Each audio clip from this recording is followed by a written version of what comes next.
Hi folks, Rick here. Today I want to do a quick kind of review of my 2018 Yamaha Raptor here and how it's performing as a race bike specifically. So the bike is obviously a really good quality bike, but how does it perform as a race bike?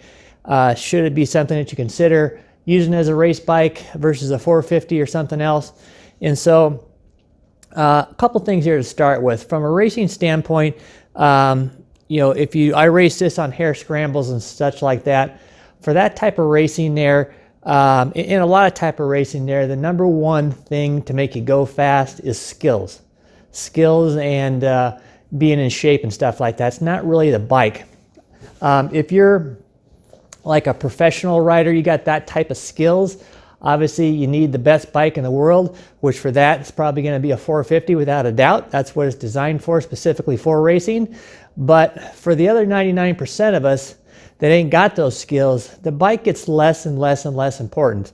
From that point there, it really comes to how good you are, what conditioning that you are in, what kind of upgrades you got to your bike, and how well does it handle. Those are things that got to be more important than the physical bike itself. The reason why I say that, a good example is look at the 4x4 utilities, quads. Those things are the opposite end of the spectrum from a racing quad, yet now they're super popular as racing because they work good. A lot of people get out there. There's actually pro classes that race those again, and so it's not as much as the bike as it's actually the person riding the thing.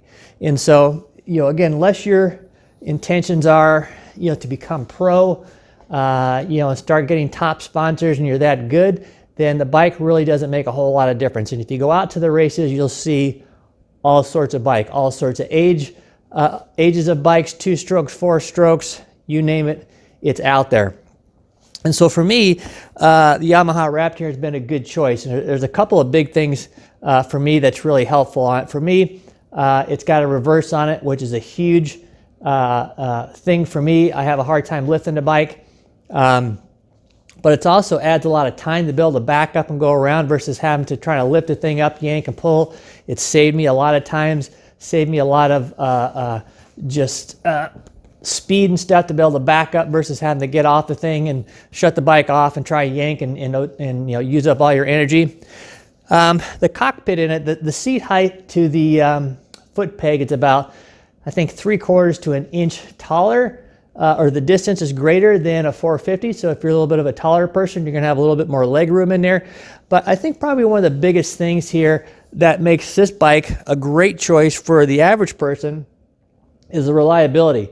So this engine here is a street bike engine. It came out of a European street bike is where they got it. I'm sure it's been slightly redesigned, but it's basically a low compression engine. It's got 10-to-1 compression, single overhead cam. This thing's designed to run for 100,000 miles.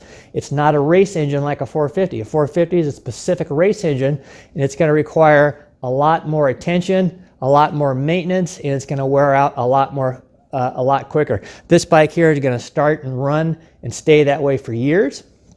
And so for going out there and not having to spend a lot of money, not having to rebuild the thing all the time, this is a great choice. It's going to be super reliable.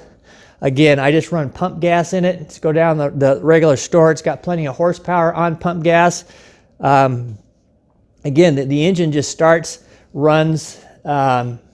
There's nothing in there that it's really super high performance. It's going to wear out as long as you run a good quality oil and service this thing. This thing's going to last for years and years and years and years and be trouble-free out of it. And so as somebody that's starting off racing, that doesn't want to spend a ton of money or constantly be screwing with the thing here, this is really a huge benefit of that bike. It's a super reliable bike.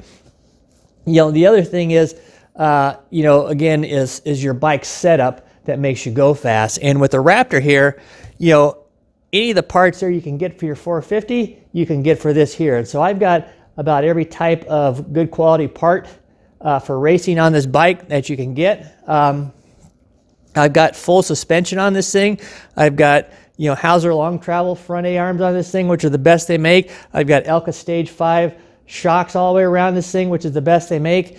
I got a Precision Pro steering stabilizer, which is the best they make. I mean, you name it, whatever you need to make this thing the best it can for racing, they make for these Raptors. So you can still have all the best handling on the stuff bike, all the upgrades to make it nice to ride, and everything else. So you don't have to worry about that, from not having parts available and stuff like that. So it's been really a good bike. I haven't had any complaints. One of the things that it has done for me, again, is the reliability. I'm not all that fast, but I am consistent. This bike goes out there every time. It starts up every time, finishes the race every time. I don't have any problems with the darn thing. And, going to an hour and a half, 2-hour race and be able to start and finish that thing isn't always that easy. A lot of people don't do it. Your bike breaks down quite a bit. You obviously got to stay out of the trees, but from a reliability standpoint, this bike is really done good. And it's really helped me out in my standings and stuff like that because I'm very consistent in my races. Again, I start, I finish, and that's really helps me out. So overall, I would say here that this is definitely a great bike for racing. There's nothing you can't do with it. Again, even though it's not a race engine, it does have plenty of horsepower. I think out of the factory, it's pretty much similar to the 450 on horsepower.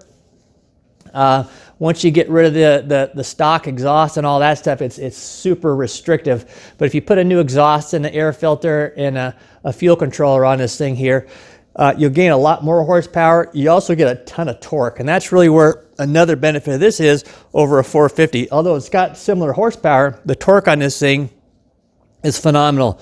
So you can just kind of lug the thing around. You don't have to worry about shifting as much. You can just leave it in one gear. It makes it a little bit nicer. You're coming up to a hill. You can speed up, you can slow down. You can speed up or slow down while you're on the hill. It's got enough torque to do just about anything you want. That really helps out. I got a recluse clutch in there now. Between that and the torque on this thing here, like you're in muddy conditions, you can just upshift that thing into third gear, and it's just like a tractor going around there. You just don't got to worry about it there. So the torque on this thing is another huge benefit, I think, there from just a standard 450 as well. Again here, so if you're looking for the ultimate bike, obviously the 450 is it there. But again, if you go out to the racetrack, there's all sorts of bikes out there. Old, new, again, people are just finding what they can get, and that's really the key to racing there. Get off the couch, go out there and do it. Don't worry about what kind of bike you are. Just get out there. You'll pick up speed, you'll pick up skills. That's really what really what makes the thing fun there. But if you're looking for just a great bike to go out there every day and race, and maybe you want to race sometimes and then just go out and goof off, and do something else. That's really where the benefit of the Raptor is too. This thing is super universal.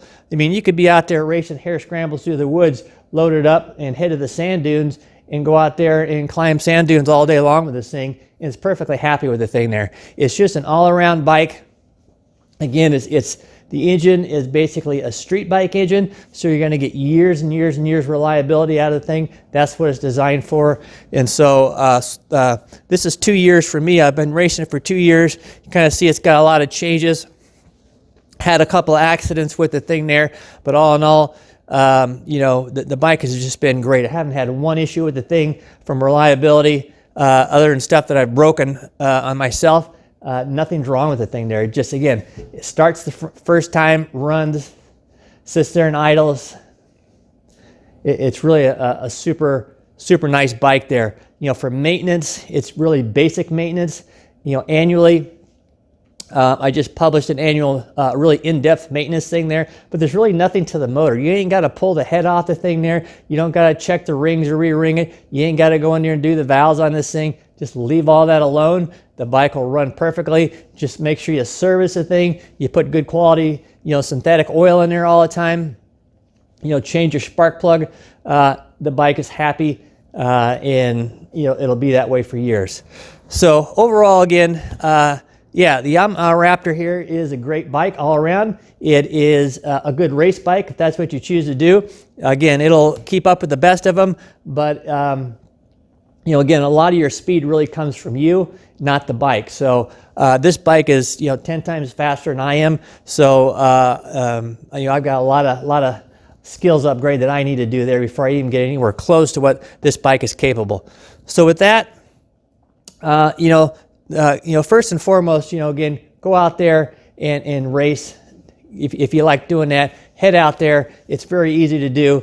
I got some videos out there on how to get started, so look that up. But yeah, if you come across a Raptor, thinking about the Raptor, definitely get it. It's a great bike. You'll really enjoy it, and you'll be happy with it. Thanks.